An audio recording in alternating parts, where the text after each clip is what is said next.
உலக மக்கள் எல்லோருக்கும் வணக்கம். இது உங்கள் அம்பிகை ஜோதிடம். நான் உங்கள் ஜி கோபால் பேசுகிறேன். இன்னைக்கு நான் பேசக்கூடிய தலைப்பு என்னன்னா மாத பலன்கள். மாத பலன்கள் வரிசையில் ஆகஸ்ட் மாத பலன்கள். இந்த ஆகஸ்ட் மாத பலன்கள் ஆகப்பட்டது கன்னி ராசிக்காரங்களுக்கு எப்படி இருக்கும், இதை பத்தி தான் இந்த வீடியோல பார்க்க போறோம். கன்னி ராசிக்கு கிரக அடைவுகள் எப்படி இருக்குன்னு பார்க்கலாம்.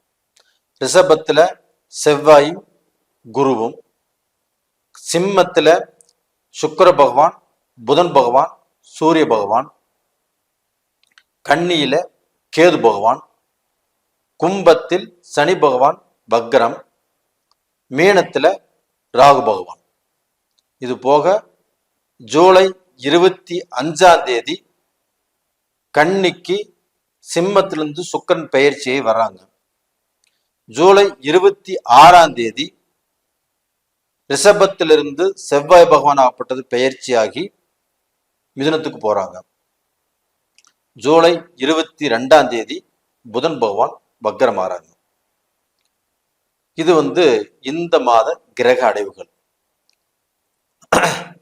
அப்ப இந்த மாத கிரக அடைவுகள்னால கன்னி ராசியாகிய எங்களுக்கு நல்ல பலன் கிடைக்குமா அப்படிங்கிற நோக்கத்துல இந்த வீடியோ பாக்குறீங்க. கன்னி ராசிக்காரங்களுக்கு நான் சொல்லக்கூடிய பலன் என்னன்னா, இந்த மாதத்தில் நீங்க எனக்கு ஒரு ப்ரமோஷன் கிடைக்கும்னு நினைச்சிட்டு இருக்கிறீங்க. நான் என்னுடைய ஜாப்ல நல்லா ஸ்ட்ராங்கா இருக்கும்னு நினைக்கிறீங்க. உங்களுக்கு ஏதாவது இடமாற்றம் வேணும்னு நினைக்கிறீங்க. இது எல்லாமே நிகழ்த்தி எனக்கு ப்ரமோஷன் கிடைச்சிருச்சு, இப்ப நான் வெளிநாடு போகக்கூடிய வாய்ப்பு எனக்கு கிடைக்குமா அப்படின்னா அதுவும் கிடைச்சிருச்சு. அப்போ ஒரு விஷயமாப்பட்டது எனக்கு கிடைச்சிருச்சுன்னு ஆனந்தமாக சந்தோஷமாக சொல்லக்கூடிய மாதம். ஒரு பிசினஸ் நான் சக்சஸ் பண்ணிட்டேன், ஒரு பிசினஸ் நான் ஆரம்பிக்கொண்டு இருந்தேன், அது ஆரம்பிச்சு நல்லபடியா வந்துட்டு இருக்குது. இந்த மாதிரியான திருப்தியான ஒரு சந்தோஷமான நடந்து முடிந்த அந்த நல்ல விஷயங்களை இப்ப திருப்தியாக சொல்லக்கூடிய காலகட்டம் உங்களுக்கு வந்தாச்சு. ஏன் சொல்றேன்னா, இந்த கன்னி ராசிக்கு 7ஆம் இடத்து அதிபதியான குரு பகவான் 9ஆம் இடத்துக்கு வந்துருச்சு. அப்ப அந்த 9ஆம் இடத்துல செவ்வாயோடு சேர்ந்து குரு மங்கள யோகத்தை கொடுத்துருச்சு. இது ஃபர்ஸ்ட் பாயிண்ட். 2வது பாயிண்ட் என்னன்னா, அந்த 9ஆம் இடத்து அதிபதியான சுக்கிர பகவான் 12ஆம் இடத்துல புதனோடு தன்னுடைய ராசி அதிபதியான கன்னி ராசி அதிபதியான புதனோடு இணைந்து அந்த சுக்கிர பகவான் 12ஆம் இடத்துல இருக்கிறாங்க. இது ஒரு யோகத்தை கொடுக்கும் கன்னி ராசிக்காரங்களுக்கு.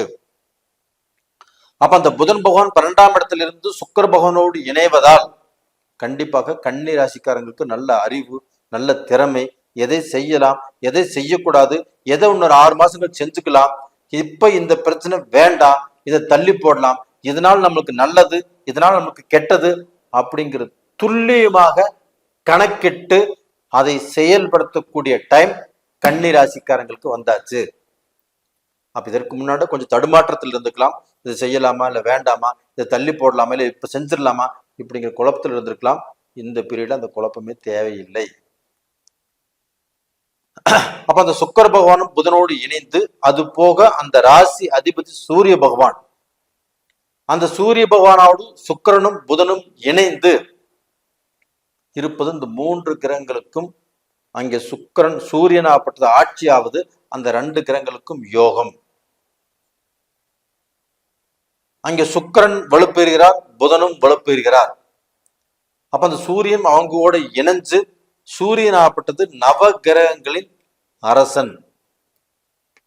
அப்ப அந்த சூரியனுடைய ஆதரவு நம்மளுக்கு இருந்தால் மட்டும்தான் நம்ம வாழ்க்கையில ஜெயிக்க முடியும், ஒரு நல்ல பொசிஷனுக்கு வர முடியும், நல்ல அந்தஸ்தில் இருக்க முடியும். நம்மளை பார்த்து 4 பேர் பாராட்டுவாங்க, பெருமைப்படுவாங்க, நல்லதை சொல்வார்கள். அந்த யோகங்கிறது உங்களுக்கு சூரிய பகவானால வந்துருச்சு. அப்ப அந்த சூரிய பகவானோடு புதன் இணையும் போது புதாதித்ய யோகங்கிறது உங்களுக்கு கிடைச்சிருச்சு. அப்ப அந்த புதாதித்ய யோகத்தினால கன்னி ராசிக்காரங்கள் அவங்க இருக்கக்கூடிய அந்த ஸ்தானத்திலிருந்து ஒரு படி முன்னுக்கு வர போறீங்களோடையோ கண்டிப்பா கீழே போவதற்குண்டான வாய்ப்பே இல்லை. இப்ப நீங்க பார்த்து ஒருத்தருக்கு வேலை வாங்கி கொடுக்கலாம், ஒருத்தரை வேலையில அமர்த்தலாம். ரெண்டாவது பார்த்தீங்கன்னா நீங்களும் நல்ல பொசிஷனுக்கு போகலாம். நீங்க வேலை வாங்கி கொடுத்தவங்களோ வேலையில அமர்த்தவங்களோ அவங்கனால நல்லது நடக்கும். உங்களுடைய ஆபீஸ்ல நீங்க வந்து பார்க்க போனா நல்ல வேலையாட்களை நீங்க எடுத்துக்கலாம். அதன் மூலியமாக நல்ல பேர் உங்களுக்கு கிடைக்கும்.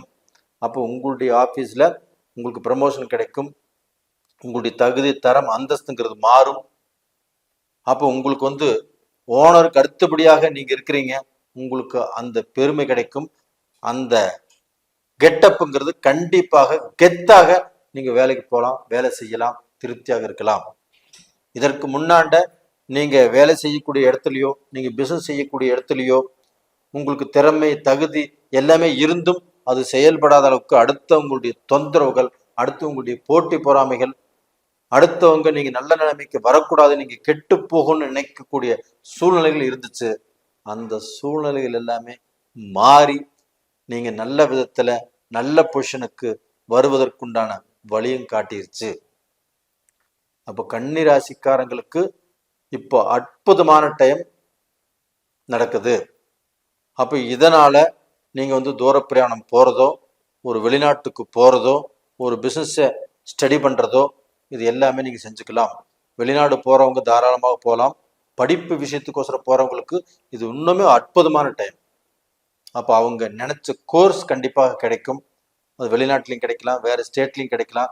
வெளிநாட்டில் படிக்கணும்னு ஆசைப்படுறவங்களுக்கு இது கரெக்டான டைம். அப்போ அப்பா அம்மா உங்களை இது இப்படியாவது கஷ்டப்பட்டாவது செலவு பண்ணியாவது கடன் பட்டாது உங்களை அனுப்பிச்சு வைக்கிறதுக்கு தயாரா இருக்கிறாங்க. முயற்சி பண்ணுங்க, நல்லா இருப்பீங்க. இது போக வெளிநாட்டில் பிசினஸ் பண்றவங்களுக்கும் இது நல்ல டைம். இதற்கு முன்னாண்ட கனடா, ஆஸ்திரேலியா, இந்தோனேஷியா, ரெண்டாவது பார்த்தீங்கன்னா இங்கிலாந்து, இந்த மாதிரி கண்ட்ரியில வாழ்ந்துட்டு இருக்கிறவங்க அவங்களுக்கு வந்து ஒரு திருப்தி இல்லாமல் சங்கடப்பட்டு குழப்பத்தோட அவங்க எடுத்த காரியத்தை திருப்தி அடைய முடியாமல் எவ்வளவு கிரகங்கள் நல்லா இருந்தாலும் நம்ம நல்ல பொசிஷனுக்கு வர முடியலையே அப்படிங்கிற வேதனையோடு வாழ்ந்துட்டு இருப்பாங்க. அவங்களுக்கும் இது அட்டகாசமான டைம். நீங்க சாதிப்பீங்க, சம்பாதிப்பீங்க, உருவாக்குவீங்க. குடும்பத்தில் இருக்கிறவங்க நிறைய பேருக்கு வந்து குடும்ப சூழ்நிலைகள் திருப்தி இல்லை, சந்தோஷம் இல்லை.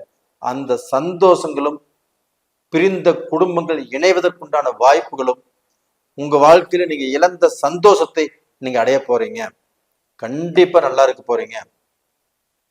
இதுல சீனியர் சிட்டிசன்ஸ் ஆகப்பட்டது அவங்களுக்கும் அவங்களுடைய இப்போ ஒரு வேலைக்கு போயிருப்பாங்க, ரிட்டையர்ட் ஆயிருப்பாங்க, பணம் கையில் இருக்கும், ஏதாவது பிசினஸ் பண்ணலாமா, யாரையாவது நம்பி ஒரு பிசினஸ் பண்ணலாமா, ஒரு பார்ட்னர்ஷிப் சேரலாமா, நாம சும்மா இருக்கக்கூடிய வயசு இப்போ சும்மா இருந்து என்ன செய்யறது, நம்ம ஏதாவது வருமானத்தை நமக்கு உருவாக்கிக்கணும் அப்படின்னு நினைச்சாலும் இந்த பீரியட் ரொம்ப நல்லா இருக்குது.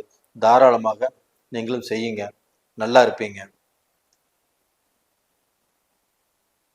இது போக உங்களுக்கு வந்து 7ஆம் இடத்துல ராகு பகவான் இருக்கிறாங்க. அந்த ராகு பகவானால சில தடைகளும் சில குழப்பங்களும் உங்களுடைய வாழ்க்கையில கண்டிப்பாக உருவாகும். அந்த குழப்பங்களிலிருந்து மீண்டு வரக்கூடிய அளவுக்கு அந்த குரு பார்வை உங்களுக்கு துணையா இருக்குது, சப்போர்ட்டா இருக்குது. அது திருமண வாழ்க்கையில் உள்ளவங்களுக்கும் சரி, பிரிந்தவர்கள் ஒன்று சேருவதற்கும் சரி, சுபகாரியங்கள் பத்தி பேச போகும்போதும் சரி, இந்த ராகுனால சில தொந்தரவுகள் வரும். அது குரு பார்வை இருக்கிறதுனால அது வந்து நிவர்த்தி ஆயிருவீங்க. நேயர்களே, கண்டிப்பா நல்லா இருப்பீங்க. உங்களுக்கு நல்ல பலன் தான் சொல்லியிருக்கிறேன். இந்த ராகு 7ஆம் இடத்துல இருக்கிறதுனால உடல் உபாதைகள், மூச்சு சம்பந்தப்பட்டது, முழங்கால் சம்பந்தப்பட்டது, இந்த பாதம் சம்பந்தப்பட்டது, இந்த மாதிரி பிரச்சனைகள் வரும். வராதுன்னு சொல்ல வரல, வந்தாலும் இந்த குருவுடைய அனுகிரகத்தினால இது தீரும். நல்லா இருப்பீங்க. கண்டிப்பாக இந்த பதிவு பிடிச்சிருக்குன்னு நினைக்கிறேன். லைக் பண்ணுங்க, சப்ஸ்கிரைப் பண்ணுங்க. உங்க ஜென்ம ஜாதகத்துல நடக்கக்கூடிய தசா புத்திகள் அதை நீங்க பார்த்துக்கோங்க. அதுதான் உங்களுடைய எதிர்காலத்தை நிர்ணயிப்பது.